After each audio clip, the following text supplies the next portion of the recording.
Hey guys, it's Byron back with another 9 to 5 wholesaler show. And in this show, we got a special one coming here for you. We got a guy that's killing in the trucking industry, then stepped over into wholesaling and landed his first deal. This guy, me and him go way back. Um, he was at a meetup before I even ever did a deal, talking to this guy about wholesaling during COVID, doing Zoom meetings. Just this guy was hungry, man. So we go way back, man. He been rocking with me for a long time, and he finally decided to step up, get serious about this wholesaling thing.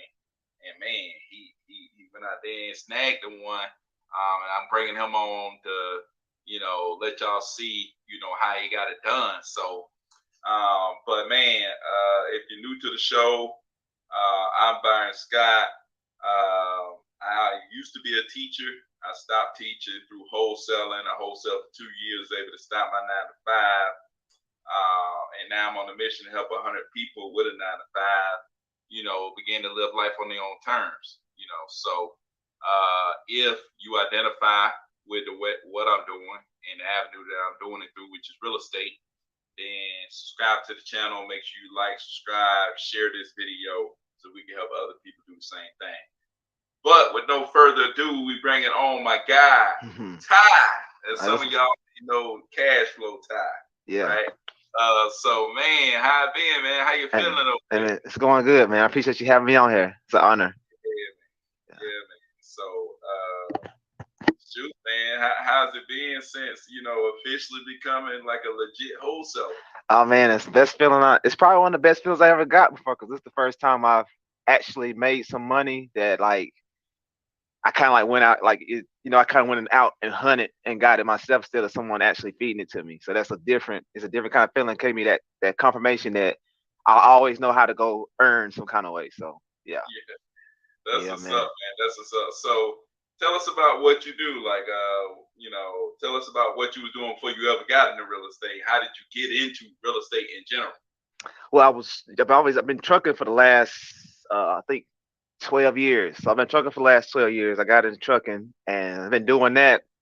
And I've always wanted to get into real estate.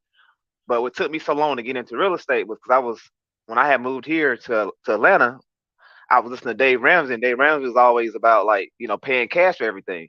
So Yeah. what we did was we had got like we had, paid off all our debts except for the house. And we was on our way to start to pay the house off. And I was like, so I can pay the house off and then I could finally buy my first rental. But then like I found bigger pockets, and then it's like once I started learning stuff in bigger pockets, I stopped listening to Dave Ramsey, and everything been up ever since. So you know what I'm saying? So that's been what it been. So Yeah, that's that's what's up, man. So you was trucking, you was making good money, you was paying stuff off, and then you found bigger pockets. And yep. that was the same thing for me too. I found bigger pockets, man. You haven't been over there big pockets when you get over there. I learned a whole lot from bigger pockets. So when you started watching bigger pockets, how long it took you to actually do a deal? Because it took me 8 years of It watching bigger pockets. Listen, for how long it watching took? bigger. I started watching bigger pockets around I think. So I started listening to Dave Ramsey from 2008 to 2018.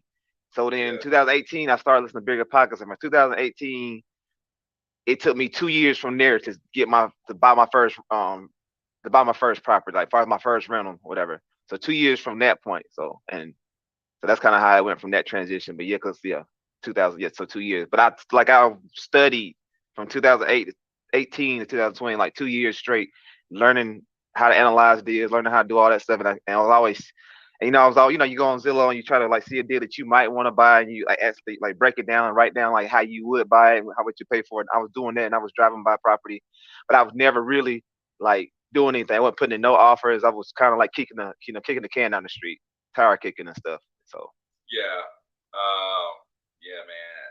Well, you better than me, man. You said it took you 2 years, and it took me 8. I was so hesitant, to get started wholesaling or doing anything in real estate, really, man. But man, what was your first real estate deal? Like, tell me about your first real estate deal. first real estate deal, talking about like the one I actually, the first deal I did, it was when the recession. It was like right when the recession, not recession, but the what's this new thing, whatever's going on, this what you call it thing hits. The stuff that's going on now, right when they hit, because I know sometimes you can't say Your very first real estate deal, not wholesaling. right. I'm That's what I'm talking talking. That's what I'm your talking first about. Yeah, deal ever. yeah, that's what I'm talking about. Whenever the thing that we're going through now, when it first hit back in 2020, Yeah, that's when I was thinking if I don't buy a deal now, I'm never gonna buy a deal. yeah, So at that time, I was like, forget it. I'm all in. I was already looking at a property, and I haven't been looking at this property since January. So here it is, March, and like it was still on the market. It was having title issues, and yeah, people didn't want whoever was trying to get it before me. They didn't want to wait on the title issue. And I told the realtor, I'm like, look, if that tire come back clean. If the tire can come back clean in like 2 weeks or whatever, he told me to be done. You'll be ready in 2 weeks. I was like, I can buy the house, I can pay cash for it, and I can close next week. I'll close with it as soon as possible. It was in Augusta. all right, so property in Augusta. And how did you even see this property? I had saw it on the MLS. I had found it on the MLS. Like I was, Okay. what I Found the used to property. do, yeah, what I used to do is go on MLS and I would like just write down a bunch of properties in whatever area I'm targeting. And then me and my wife would get in the car and we would like go down there and start going around trying to learn the area, learn the neighborhoods, like just comparing properties. So it was one of the ones on the list. And we just came right back to it and it was still there. So I was like, and it was pretty good solid property. And I was like, gotta be a catch to it because this property is this price and the price and it's the house across the street is much smaller and it's almost 1 times as much as this house. So I was like, I don't know, something's going How much on. was it listed for? The house was listed for 30. I think it was listed. I think my man listed for 40, 48. I meant 40, and I got it for 38. Oh, dang. Yeah, and the house across the street was like 60 or something like that.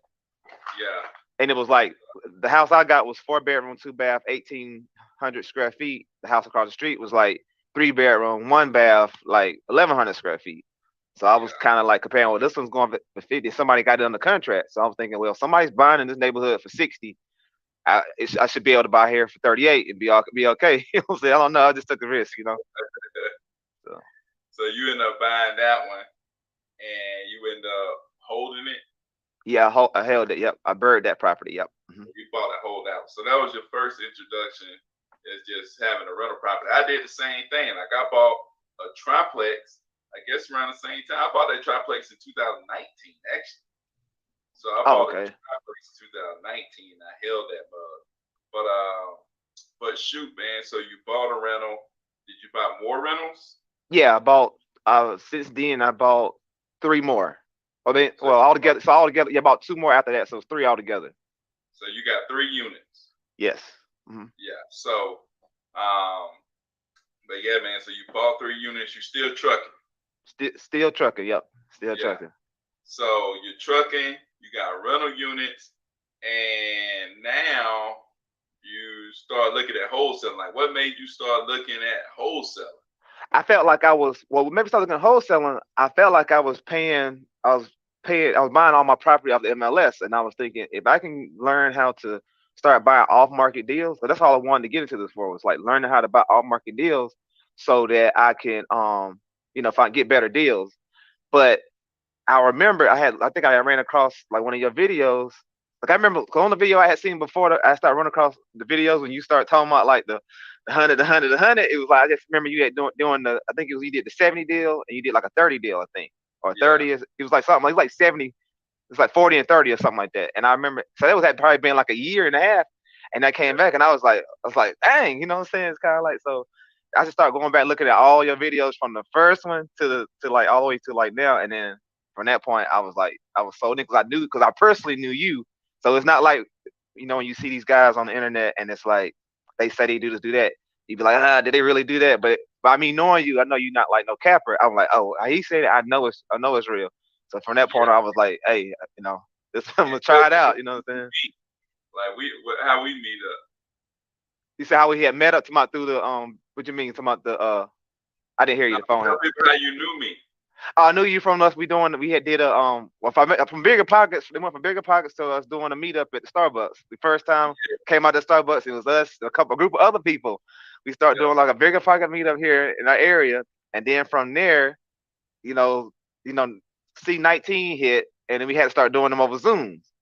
Yeah. So all the Zooms, we started doing the Zooms, and then from that point, everybody kind of just lost touch. Everybody think you went off the whole. I remember you. That's when you came. That's because you was delivering pizzas at the time, and you Yeah. said that you was like getting ready to start wholesaling. I remember this now, and from that point, I forgot what the other people did. I don't remember what happened to them, but then like that's kind of how it happened, and after that, you just took off from there.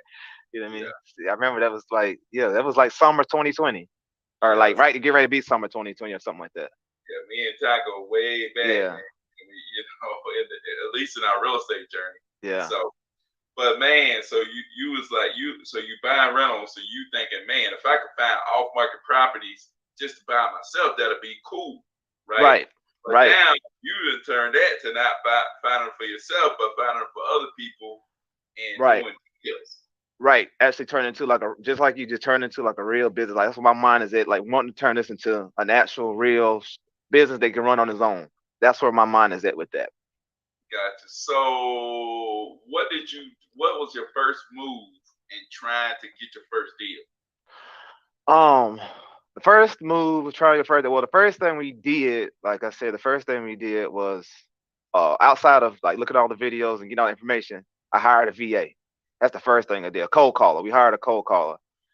And that was the first thing. I did that like right after we did the last meet, well, not the meetup before last one we did back in was it May? You did it at Starbucks. Yeah. Last time we So, was at Starbucks. behind that, like, why did you think to go get a cold caller? Were you cold calling before this, or you just No, went? I never did any cold calling. Well, the main thing is I didn't do any cold calling. I didn't like when I didn't have the time, and I just felt like it was one of those things where I felt like it'd be better for somebody else to do that kind of work, train them on what to say, what to do that kind of work, and that give me more time to do other things. So we got a cold caller first, and then after So, getting, what did you train them though? I'm sorry, I didn't hear you. Like, We what just did you use to train them? talking about like far as How did you know what to train? Like, oh how did you tell them to do? oh, when watching videos, watching your videos, and watching like the questions you ask, like you get them to like ask the question whether they want to sell or not. You use the format of that, but they're trying to qualify this person, asking them four important questions like the condition, the price, when they want to sell, and all that stuff. So we ask those four questions, and once that gets set up, once it gets confirmed and it can become a lead, now we show her how to like send that from there to the Podio. So my wife gets the Podio. My wife would get the Podio alert, and then from the Podio alert, she'll call because she's in acquisition. So she'll call and she'll like try to lock it in or try to figure out, if that person really wants to sell and what they really want to sell for. And then if that works from there, it gets sent to me to go find a buyer. Gotcha. Yeah. So, where did you find a VA? Uh, the online jobs PH. Gotcha. Yeah, yeah, Online yeah. jobs.ph. That online jobs dot PH. Yep. Mm-hmm. Go there and find VA onlinejobs.ph. So you went onlinejobs.ph, got a VA. Yeah. How did you what software were you using cold call? Cold call using call tools. Call tools. Yeah, So call tools. Yep. onlinejobs.ph, call tools to cold call. And then it was bringing in leads. You using Podio. Podio is free, right? Yeah, it's free. Yep. So Podio free. Bring them in. Y'all calling them back. And where were you? What area were you targeting? I was targeting like the South Carolina area, a lot of area like the area where I'm from, like the upstate area. I target some of the South Carolina area, just because I'm from the area and I knew that area. So I was Yeah, like, I'm gonna start there because I know, like, how you were saying before about like those cities. So you have like Atlanta, but you want to do those areas that's outside of Atlanta. So what I did was I did the upstate area and did those areas on the outside of the upstate. And yeah. yeah, so I always recommend people go to the area that they know because that's a little bit of a competitive advantage. It's like that area, what people want to be, don't want to be, what's hot, what's not really hot. right, You kind of have a good grips on what's going on. So right, I always recommend that when you can. yeah. So, but man, so you got your target area, you got your marketing strategy, what you're gonna do. You start marketing, and when did you start all this? Tomorrow started like as far as like getting like all the stuff together. It was like I said. Like hiring the VA, getting call tools, all Well, that. soon as like so around May, middle of May, that's when like we hired the VA, got the call tools, and then the next week I also got the launch control. So we did right after our last meetup, we did. Cause I wanted to make sure, I wanted to ask you to make sure when I saw you, I wanted to make sure that's what you were still using. Cause I wanted to be able to like call somebody like, hey, how you use this, how you use that. So when I saw you last at the one we did at the Starbucks, that's what we did. As soon as that, we hired a VA first, and then after that, maybe a week or two after that, we got the launch control. And my wife, she currently does the texting on launch control. So that's kind of like that's where the first lead came from. So you're calling people and you doing launch control. Right. So calling and texting people. Calling and texting. Yeah, that's how we're marketing right now. Gotcha. Yeah. And how many people were you calling and texting to get a deal? I don't. I think she's texting. I don't think she's texting like 600 a day. I believe. I think so. I think she's doing like 600 a day that she's text, but I'm not sure exactly how many she actually did to get that first lead. And then the calls, I think if I remember right, I'm thinking we're calling. I think they're dialing like 400 and contacting like 80 people or something like that. So like Oh, dialing, doing like 400 dials and like contacting like 80, at least 80 people a day. Is how many she's actually contacting. So we're doing it like that. So, yeah. That's not that bad, man. Yeah. So you started in May, this past May. Yeah, this past May, right? Mm-hmm. You get your first property on the, like, when did you get the property under contract for your first deal? We got a property under contract for first deal probably like May 30th, like right after Memorial, like right after my Memorial. It was quick. You ended up getting the property under contract in May. Right. Mm-hmm. And how much did you spend to get there? I would say maybe all together with the tools and all that stuff, because what you call it's like $300-400, and then so I'm thinking we probably spent about $500 all together for that month, maybe. So maybe 500. Together was like $500. How much you paid for like the skip tracing of those lists? That's what I'm saying. Like, I'm talking about all together at the time before, like I think with the software, because the software was like 3, and then we're paying the VA, and then with skill tracing, all together, I would say we didn't spend $1,000. I would say like $600-700 all together before we got the actual one under contract. All right, so 700. Let's say you spent $700 to put all this together, right? Right. So you spent $700 to put all this together.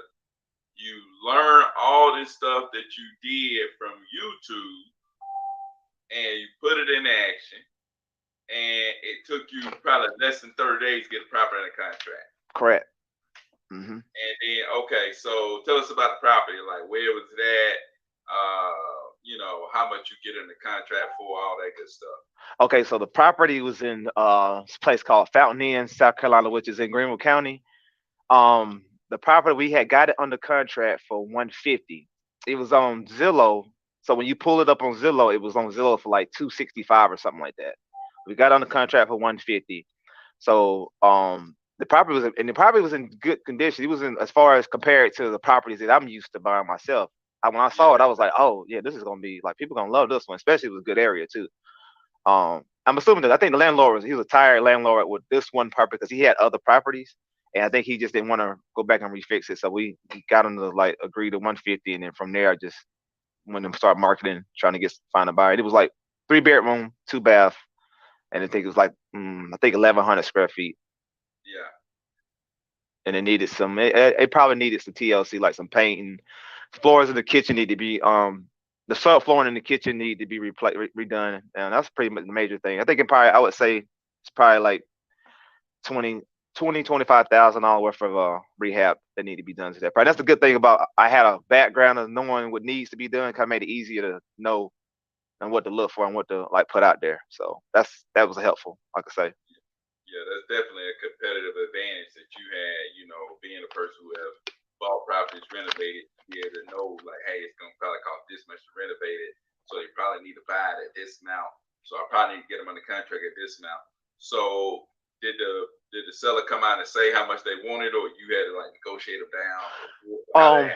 Well, like my wife, she did, like I said, she does the acquisition, so she's talking to the seller, and I think she hit them with I think she offered them like 130 or she's offered them like between 130, and they finally came into agreement of like 150.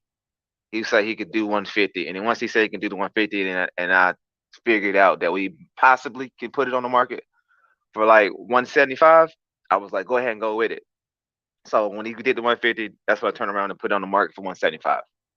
Oh dang. So Oh you bought it. no, no, I'm sorry, I didn't buy. I was saying I meant I guess I'm saying it wrong. I'm saying he said he agreed to sell it to us for 150. So what I did was I marketed out there for Oh, okay. 175 as far as like the assignment, market the contract out for 175. Yeah, just Yes, putting it out. yeah, Right. put it out for Where 175. did you put it at? Like, where were you putting it at?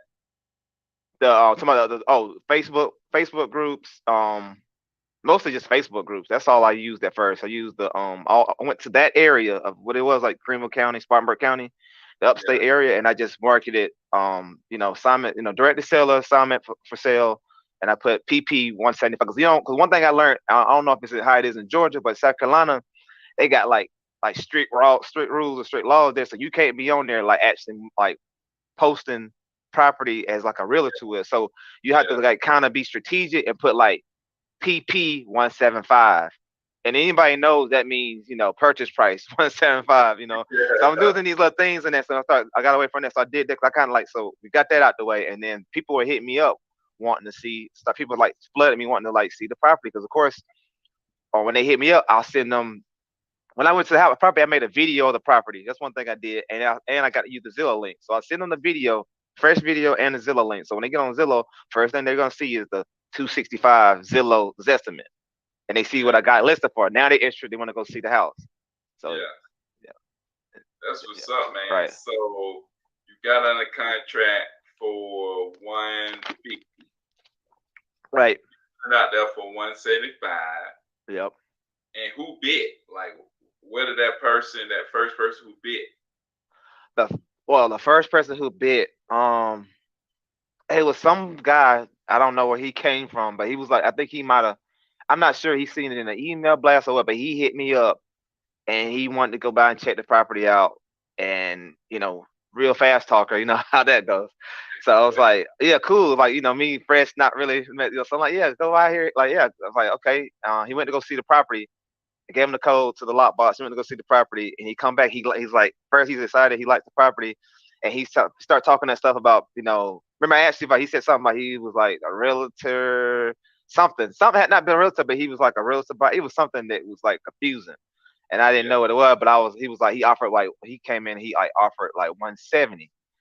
And at the time, because he was the first one, I'm like, I'm kind of like trying to play the thing where I'm like, I don't know. I gotta talk to my partners to see if that would be work, right? That's what I'm saying. Like, so when I said that, I think that might have scared him. I think he thought I was daisy chaining when I yeah, said that, as if I'm like, I'm JVing this with somebody, and I need to go see if that, you know what I mean. So then he's like, because he called me back after that. He's like, hey, are you direct seller to this deal? I'm like, yeah. Why you ask that? He's like, I don't know, because you said you talk to your partner. So I'm thinking maybe you don't have the, I'm like, yeah. So like, yeah, I'm thinking. He's like, that 170. I don't know now. I'm thinking about it's gonna be more problems than I think.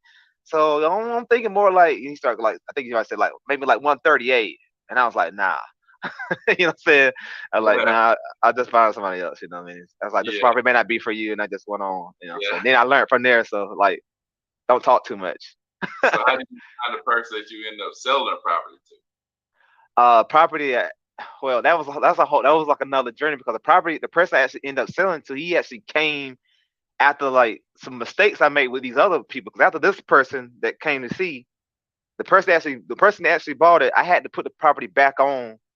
Like I pretty much start all the way back over. Like I had to put it back on the market, like I did, but like put it back online again, like I did the same thing. But this time I had to put in. This time I put in must have proof of funds. Must show me proof of funds before you go see the property, and earnest money deposit is 3,000.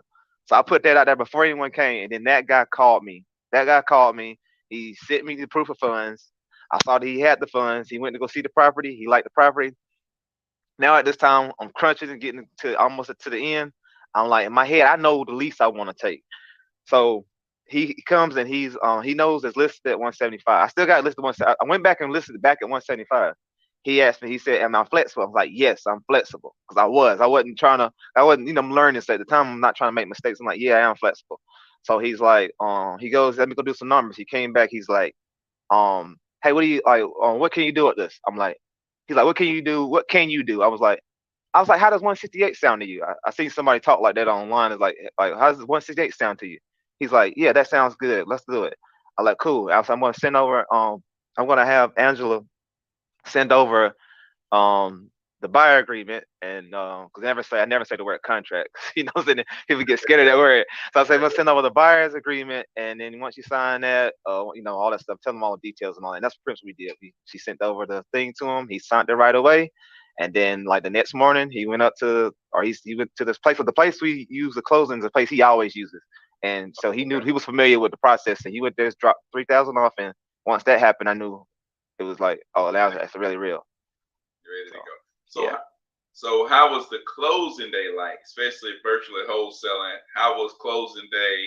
What was it like? Like, what was that process like actually getting it closed? Closing day process, man. I can, cause like a lot of this stuff, I'm like behind the scenes. So a lot of stuff, like, cause my wife, she's like over operations, all the operations. So she's pretty much she pretty much texted me about what's going on. So she'll text me and she's like, cause before she was like, they were saying before the closing day before closing, they were saying we wasn't gonna get our check until like 2 weeks from now because of something. I don't know what it was. So I was prepared to get the check like later on. So the next day, she's like, "Oh no, they sending." She said the buyer's going at 10, the seller's going at 3. They're sending our check today.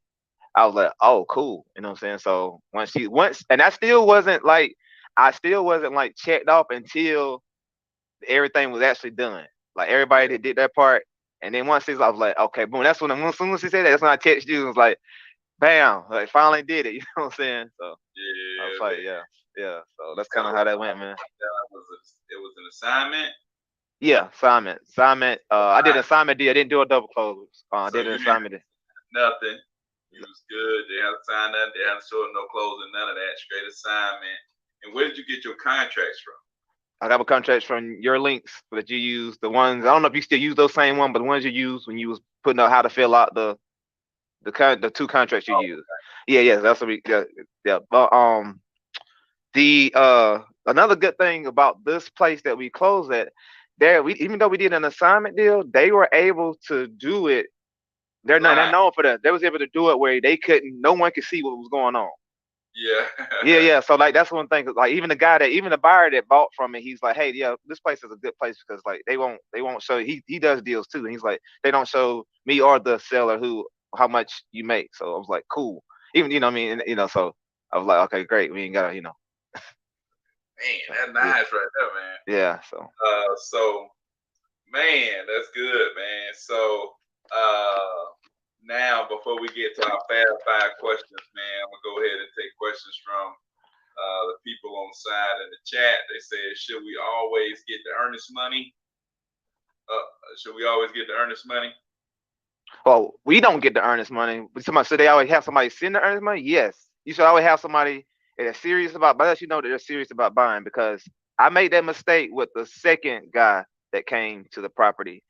I would have him so I was showing him property. He ain't showed me no proof of funds, and I didn't have no limit on the time for the earnest money. Like yeah, I told him to put earnest money, but it didn't have no deadline. So you should always do a deadline with the earnest money, I believe. So you need earnest money and a deadline to make And a sure. deadline. That way you're not wasting time. Like, look, because most like, one thing we know, we're dealing with cash buyers. So if they're gonna buy, they're gonna buy. If they're not, they're not. And that's like it's kind of like if they're gonna buy, they're gonna buy. If they're not, they're not. They know if it's what they want to do. So you can't sit there and have them like, yeah, I'm gonna print that earnest money in like 2 weeks. You don't have 2 weeks because a lot of times with these deals, you probably got like 15 days or less, depending Yeah, on what you're doing. You know what I mean? So yeah, no doubt. you don't have 2 weeks to let him like get his money together. So. Yeah. So somebody also asked, is launch control user friendly? Is launch control user friendly? I believe so. Yeah, I really like it. It's so a lot of people will look at it and they'll probably be like, like they don't like that price. I know that's the other stuff that may be cheaper, but I think it's user friendly. Like I said, once control got us our first actual deal. We've had other leads, but this is the one that when we got on it, like I said, we took a week or two before after getting the call to get launch control, and once we got launch control, that's when stuff started to like really. And we got your we use your template, so that's another thing. Your templates kicked in a lot, so that's another thing. If you're Yeah, gonna man. get launch control, make sure you get Byron's template. So Yeah, I'm man. If saying, you sign up for launch show, man, let me know or just use my link Use my link. Let me know. My link is on my videos on YouTube, but use my link. If you can't get my link, hit me up on IG. I'll send you the link. Use my link. I'll send you my templates and Yeah. my quick replies so you can use those on Launch Control. Um, let me see what other questions we got. So Chris say, I want to see your contract. I got mine from the website. Look great, but I want to see what you're using.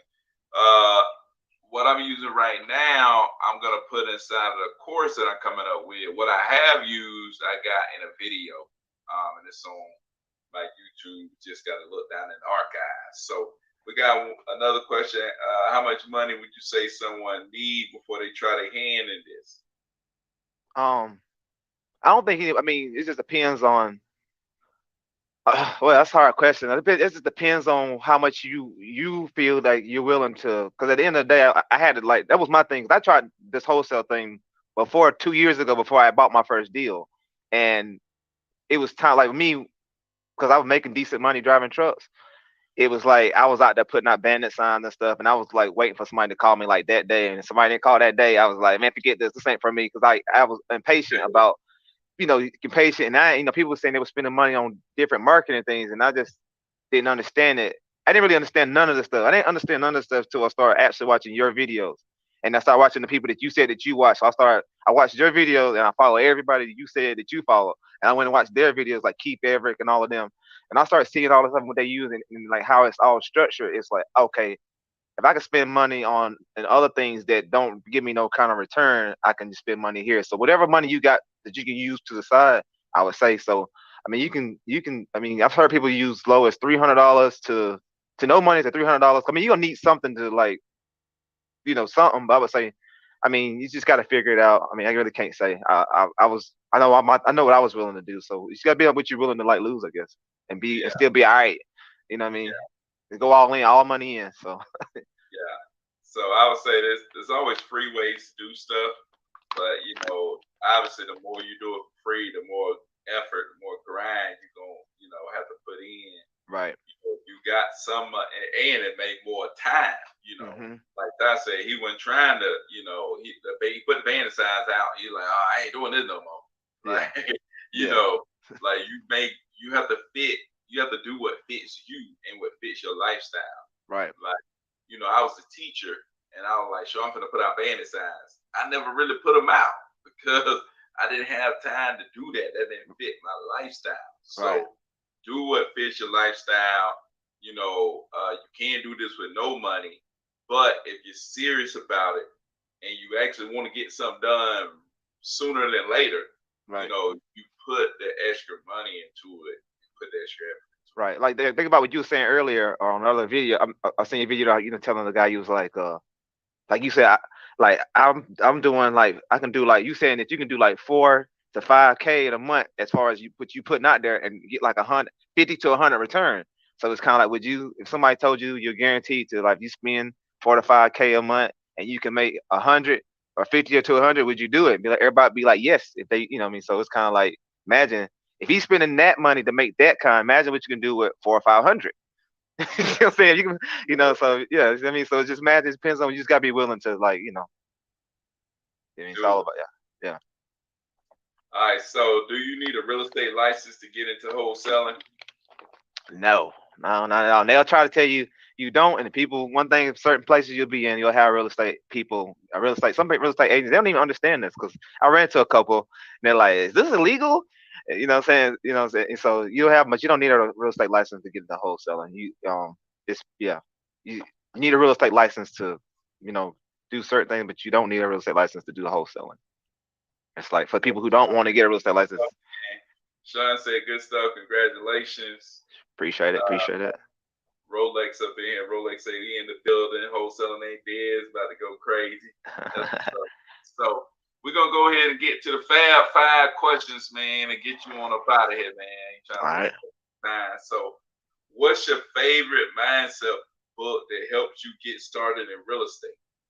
Fair mindset, but man, probably help me get started in real estate. I would say um the Bird book by David Green.